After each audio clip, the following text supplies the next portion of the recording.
Hello, everyone.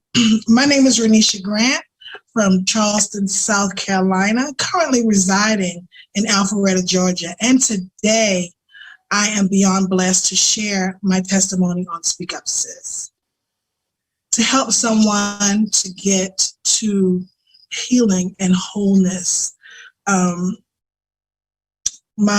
topic of what I will be sharing is from pain to purpose.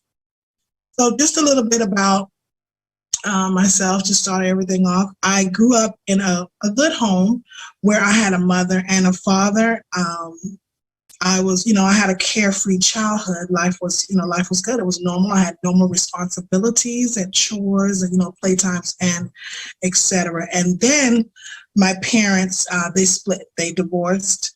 And that was probably the first time I felt or experienced separation or pain.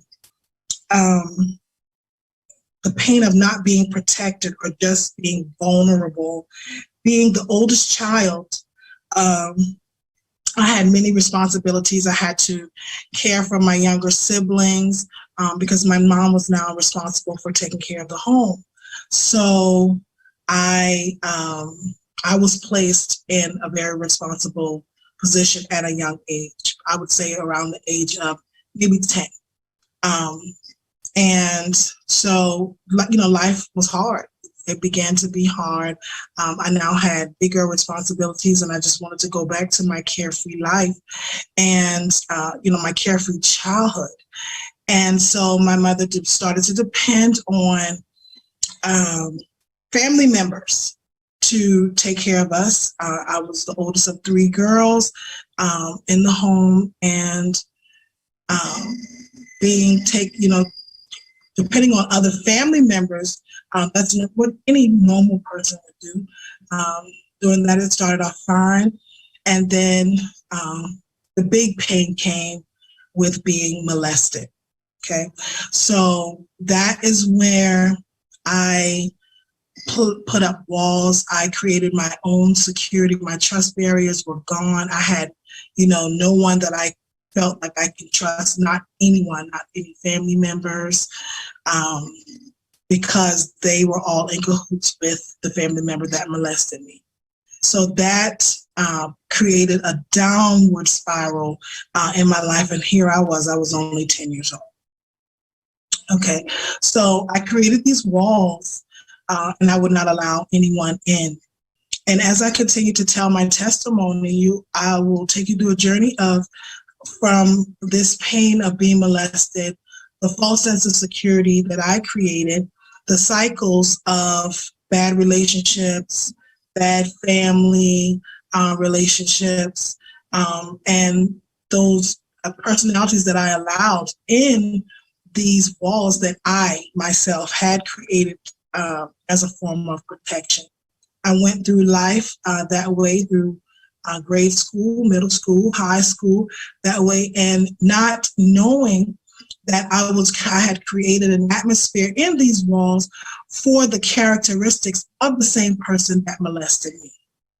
And today, I am hoping that being this transparent with my testimony would help somebody to promote healing and wholeness in themselves, because we all go through things, but in this, I had learned, I was taught to create a bad atmosphere for myself. These, the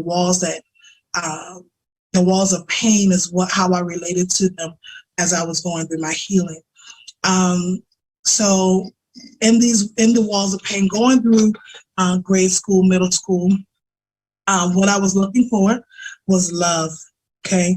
So I went out and I got with guys, because in any trauma that you have in your life, you become passive or you become aggressive, or both. And in this case, I became very aggressive, and I wanted to destroy every male species, the whole. I mean, I just wanted to destroy them, and if they wanted to come at me, I was always big and full for my age, and this is what people, or I would say men, were attracted to, as far as I'm concerned, and that is what I used to try to hurt men, not knowing I was hurting myself. I went on like this for quite some time, and I became a teenage mother. So in these walls, I was going to create my own love. So I now had a child. This child, I can love this child and I can nurture this child. And I was nurturing this child through pain. I was nurturing this child through a distorted sense of reality. And it wasn't until maybe I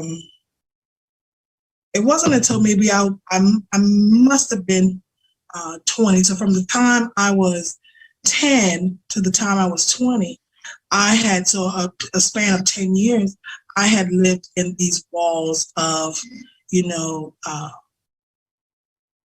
just emptiness.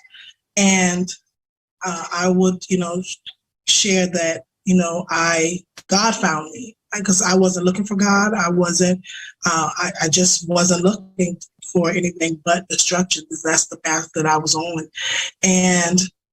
And as the word says, that we prosper as our soul prospers. And I was just a hurt little girl, now in a woman's body, going through life, just hurt. God has showed me many promises. He had promised me some things when I was a young girl, and I do remember those things. He promised me, how if I would live for him, that how he would instruct or, just direct my life. And at that time, I didn't trust or believe anybody, not even God at that time. And so I went on with this, and it took me to go deep within the hurt. I had to lower these walls. I had to become vulnerable. I had to learn how to grow. I had to learn how to share. I had to learn how to do all of these things all over again, and just destroy the person that I myself had created, because of this trauma, because of this pain. God had showed me my husband. God had showed me my home. God had showed me everything, and I just didn't believe it at that time. Now going on, and here I was, and just to fast forward, because I only have a little bit of time, but just to fast forward, I accepted Christ as my Savior, and my life began to change, and the healing began.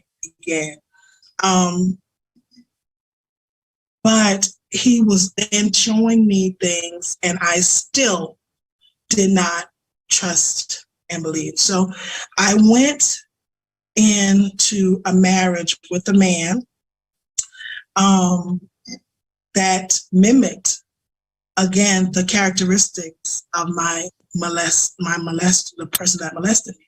So I need, I guess the message that I want to get across to women in this series of speaking up about wholeness and healing, is that we have to search ourselves, and we have to go back to the beginning, and we have to ask God. We have to, talk with, we have to discover a relationship. We have to get a close relationship or a close connection with God, and he will direct us. But I will say that God has shown me everything, and I married the wrong guy. He treated me the same way that my molester did. Again, I had to, go through the cycle again of healing through this pain. And then and then he died. So here I was a a 28-year-old widow with children, with 3 children. And so it was, it was just terrible, the things that I had gone through. But again, it was all a result of the pain. And then as I walked closer with God, I now had begun to see the promises that he had promised me years ago. I had now seen them.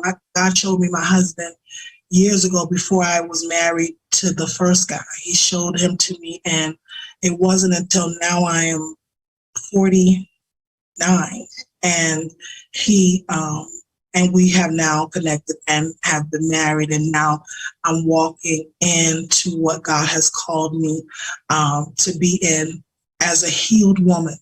But it took years and years and years, and I don't want to see any other woman go through what I had gone through, what I had put myself through, and what others had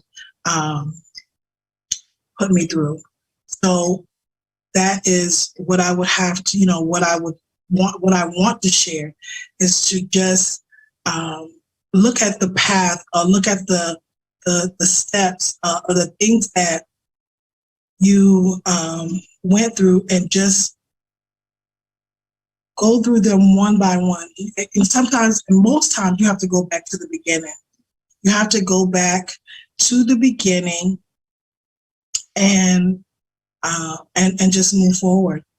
And then you can't do it without God. I want to share so much more, but you just can't do it without you can't do it without God. But I want to say that there is healing, there is hope, there is, and I know that there are a lot of women that are out there that are ashamed, afraid, going through pain, thinking that there is no purpose, there's no purpose for me, there's no promise.